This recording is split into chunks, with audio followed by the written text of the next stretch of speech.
Last lecture में हमने differential equation का इंट्रोडक्शन देखा था। ठीक है, आज सॉल्व करते हैं। उसमें हमने आईएफ की बात की थी, सॉल्यूशन कैसे मिलता है उसकी बात की थी, लीनियर डिफरेंशियल इक्वेशन होता क्या है हमने उसकी बात की थी। स्टार्ट करते हैं। तो ये हमारा लीनियर डिफरेंशियल इक्वेशन है। क्या है?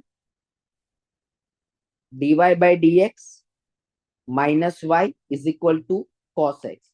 और ये किसकी तरह दिख रहा है? ये दिख रहा है इसकी तरह, dy by D X plus P Y is equal to Q. ये इसकी तरह दिख रहा है।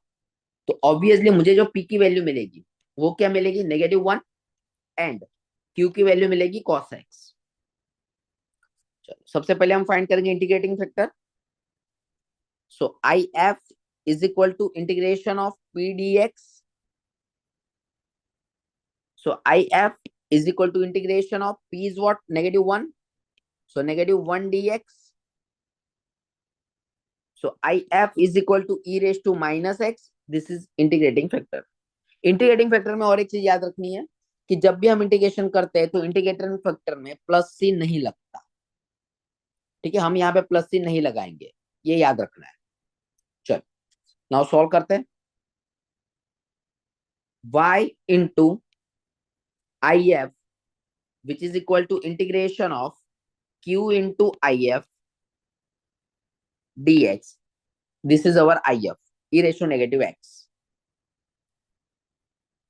So y into e raised to negative x which is equal to integration of q क्या हमारा? cos x. So cos x into e raised to minus x dx. So हमारा answer आएगा y into e raised to minus x which is equal to integration of e raised to minus x cos x dx. अब इसकी एक trick हमें पता होनी चाहिए, trick नहीं एक्चुअली फॉर्मूला है। फॉर्मूला क्या है? e raised to ax cos bx उसका इंटीग्रेशन होगा, क्या होगा? e raised to ax upon A square plus B square A cos B x plus B sine B x.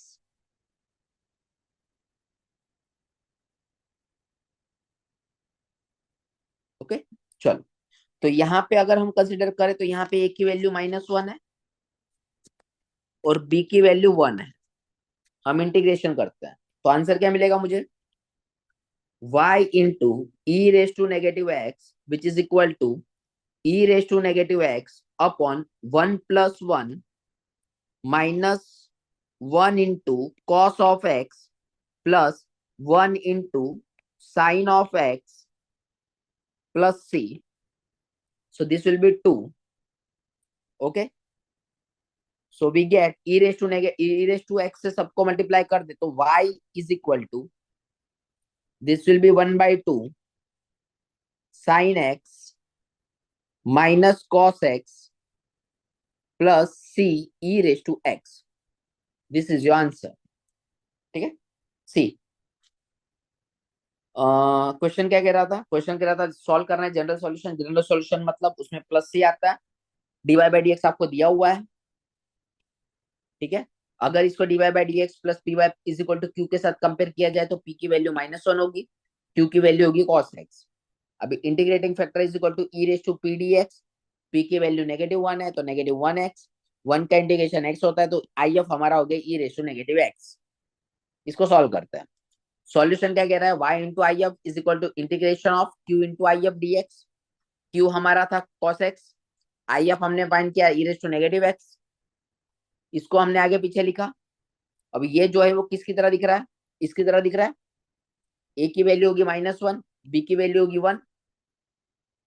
तो e raise to x cos B x का formula क्या है? E raise to x upon A square plus B square A cos B x plus B sine B x. A की जगह होगी हमारी -1, B की जगह होगा हमारा 1। ठीक है, तो -1 का स्क्वायर तो 1 ही होगा, 1 का स्क्वायर भी 1 होगा। So e raise to negative x 1+1 -1 cos x 1 sin x, इसको पहले लिखा, that is minus cos x 1/2।